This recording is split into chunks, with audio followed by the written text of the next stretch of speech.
부산의 대표적 인구 감소 지역인 영도구에 문화를 입히고 도시를 재생하면서 관광객의 발길이 끊이질 않고 있습니다.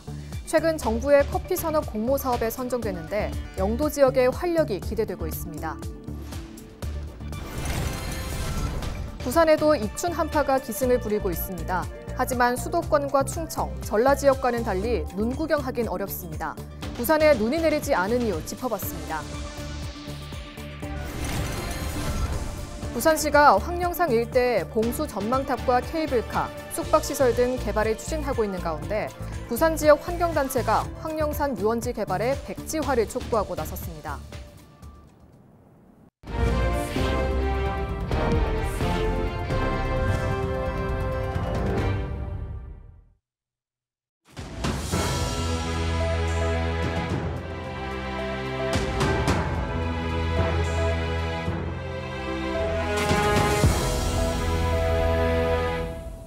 시청자 여러분 안녕하십니까? 헬로티비 뉴스입니다.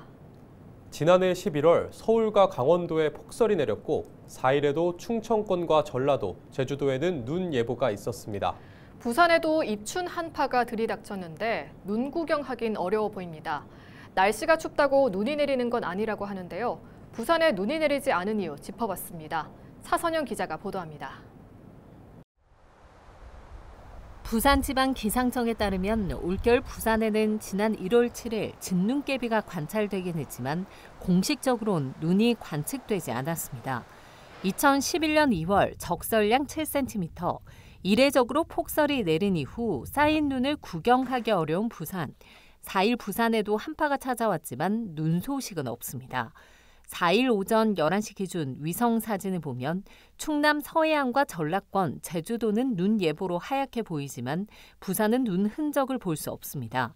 수도권과 강원에 폭설 예보가 내려졌던 지난해 11월 말 위성 사진을 보면 부산만 눈구름이 없는 모습은 더 확연히 드러납니다. 영하권 기온에 강풍이 예보된 부산, 강추위에도 눈이 내리지 않는 이유 중 하나는 소백산맥 때문입니다. 차가운 공기가 남하하면 상대적으로 따뜻한 서해를 지나면서 온도 차이로 눈구름이 생겨 충청도와 전라도에는 눈이 내리게 됩니다. 하지만 이 눈구름은 충청, 전라도와 부산 사이에 가로놓인 소백산맥을 넘으면서 약화되는 겁니다. 겨울철에는 시베리아 기단의 영향으로 북서풍이 주로 불게 되는데 북서풍이 소백산맥을 넘으며 바람이 줄어들고 건조해지면서 눈구름이 약화되어 경남 서부 일부 지역을 중심으로 눈이 내리고 부산과 경남 동부 지역에는 눈이 오지 않는 경우가 많습니다.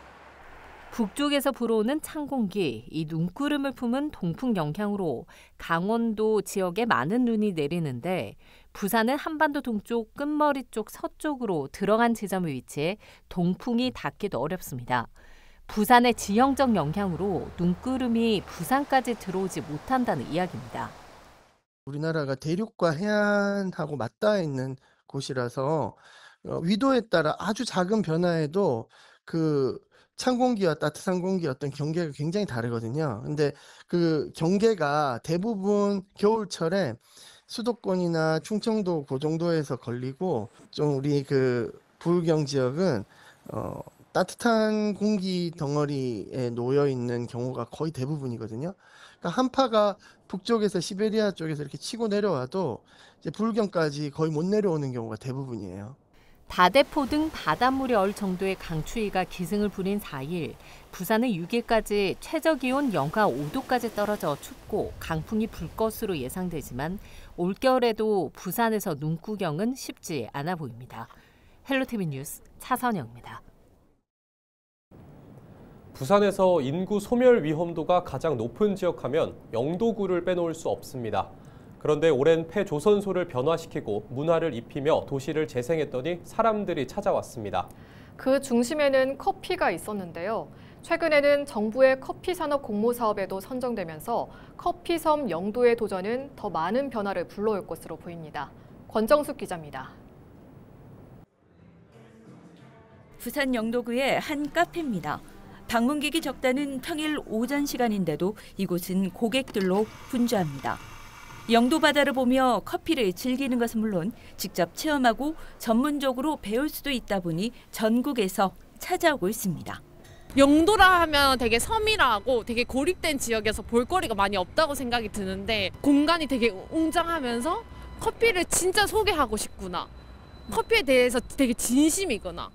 여기서 직접 생두를 다이렉트 트레이드를 통해서 이제 수입도 해오시고 이제 그걸 이제 로스팅도 하시고 어떻게 보면 이제 생두부터 커피까지의 모든 과정을 이쪽에서 볼 수가 있어서 그게 되게 메리트 있는 것 같아요.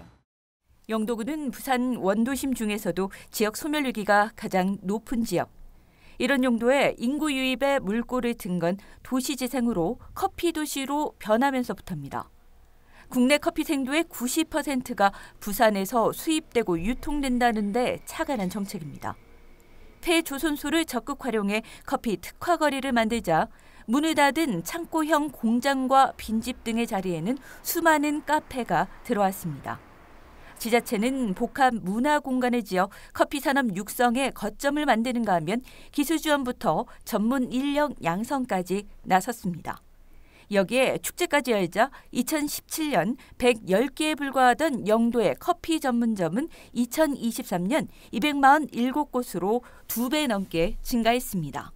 생두 수입부터 원두 가공이나 소비, 유통, 연구개발, 교육을 포함한 여러 가지 파생 사업이 또 포함이 되어 있습니다. 기존 영도는 해양 조선 분야에 집중되어 있는 산업 구조에 커피 산업을 집중 육성한다면 관련 일자리 창출로 청년층을 비롯한 인구 유입과 경제 활성화에도 많은 도움이 될 것으로. 최근 영도구를 커피 산업 클러스터로 만들겠다는 부산시의 정책이 정부 공모에도 선정된 상황. 떠나는 도시에서 찾아오는 도시로 커피를 통해 일자리와 관광객까지 잡아낸 영도가 앞으로 한 단계 도약한 어떤 커피 산업의 모델을 보여줄지 시선이 쏠리고 있습니다. 헬로티비 뉴스 권정숙입니다. 황령산 지키기 범시민운동본부가 4일 부산시청 앞 광장에서 황령산 유원지 개발의 백지화를 촉구하고 나섰습니다. 환경단체는 황령산이 그동안 수많은 개발에 노출되었지만 그때마다 시민들이 지켜온 도심의 허파이자 공공재라며 이곳에 500m의 철골 구조물인 봉수 전망탑과 케이블카, 대규모 숙박시설이 추진되고 있는 것에 대해 우려했습니다. 또 이와 관련해 부산시에 문제 제기를 했지만 형식적이고 일방적으로 절차를 진행해 황령산을 사유화하는 데 시가 앞장서고 있다고 반발했습니다. 환경단체는 정상부에 설치될 구조물은 황령산 고유 경관의 교란을 발생시키고 주변 동식물을 쫓아내는 원인이 될 것이라며 황령산 유원지 개발의 전면 백지화를 주장했습니다. 전영근 부산교육감 예비후보가 4일 기자회견을 열고 중도보수 교육감 후보의 완전한 단일화를 촉구하고 나섰습니다. 전 후보는 현재 중도보수 교육감 단일화 통합추진위원회가 추진하는 단일화에는 3명의 중도보수 진영 후보만 참여하고 있고 정승윤 부산대 교수와 최윤홍 부산교육감 권한대행 2명의 보수 진영 후보의 출마가 기정사실화되고 있어 단일화를 서두를 필요가 없다고 강조했습니다. 또 중도보수 진영 후보군이 모두 참여하는 단일화와 후보 간 화합이 전제되는 완전한 단일화가 될 수 있다면 어떤 조건이라도 수용하고 단일화에 앞장서겠다고 밝혔습니다. 동아대학교가 2025학년도 등록금 인상을 결정했습니다. 동아대는 최근 등록금 심의위원회를 열어 올해 등록금을 지난해보다 4.7% 올리기로 했다고 밝혔습니다. 이번 결정은 교육 환경 개선과 의대 교육 정상화를 위한 선택으로 동아대는 4년제 사립대학 평균 한 해 등록금 757만 원에도 미치지 못한다고 전했습니다. 인상된 등록금은 학생들이 요구한 와이파이 속도 개선과 도서관 등 교육 환경 개선에 사용될 예정입니다. 동아대는 지난해 1학기 등록금을 동결했으며 2학기에 5.5% 인상한 바 있습니다. 해운대구가 올해부터 75세 이상 고령 운전자가 운전면허를 자진 반납하면 교통비 10만 원을 지원합니다. 구는 최근 인구의 고령화 속도가 빨라지고 있는 데다 고령자가 유발하는 교통사고가 주요 사회 문제로 떠오르고 있다며 고령자 운전면허 자진 반납률을 높여 운전자도 보행자도 모두 안전한 교통 환경을 조성하기 위해 시행됐다고 밝혔습니다.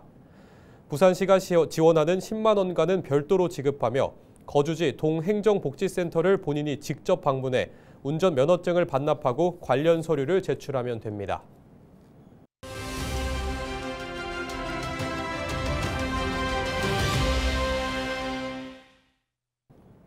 통영시가 근대 건축물이 잘 보존된 원도심 지역에 근대 역사 문화공간 조성을 추진하고 있습니다. 그런데 민간 소유의 건축물은 관리 사각지대에 놓이면서 역사성과 가치가 훼손되고 있습니다. 근대 건축물 관리 실태를 표영민 기자가 점검했습니다.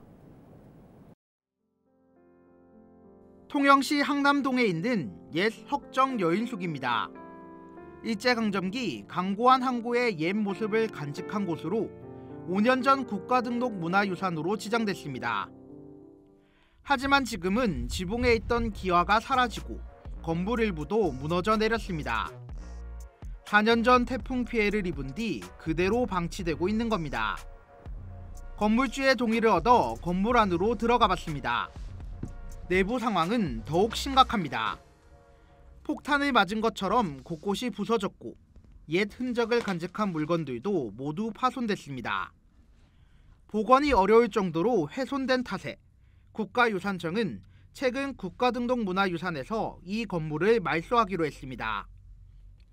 지역민들도 흉물이 된 지 오래인 이 건물을 철거하라고 요구하고 있습니다. 흉가도 아니고 폐가가 저래 있으니 비가 오면 기아도 없고 흙탕물이 막 흘러내리지. 도저히 그냥 다니기도 불편하고. 옛 통영복제도 상황은 마찬가지입니다. 건물 앞 골목길에는 수풀이 무성하고 창문 등 건물 일부가 부서지면서 폐 건물을 연상케 합니다. 이것도 국가등록 문화유산으로 지정된 곳이지만 사유지인 탓에 제대로 된 관리의 손길을 받지 못하고 있습니다. 통영시는 두 곳 모두 사유재산이라는 이유로 관리에 사실상 손을 뗐습니다. 시가 건물 매입을 추진했지만 건물주와의 보상 협의 단계부터 발목이 잡혔고 건물 보수를 강제할 규정도 없기 때문입니다. 지난 2020년 국가등록 문화유산으로 지정된 통영의 근대 건축물은 모두 9곳. 이 중 김상옥 생가와 옛 대흥여관 등 6곳은 시가 매입에 성공했지만 등록 말소를 앞둔 옛 석정 여인숙, 옛 통영복제와 중앙동 근대상가주택 등 3곳은 여전히 민간 소유입니다. 통영시가 매입한 근대 건축물의 상황도 살펴봤습니다. 항남 1번가에 있는 지역 대표 문인으로 꼽히는 김상옥 선생의 생가와 옛 대흥여관입니다. 현재 김 선생의 생가 복원과 함께 전시관을 만드는 공사가 한창입니다. 다른 4곳도 마찬가지로 관광 자원화를 위한 사업들이 추진되고 있습니다.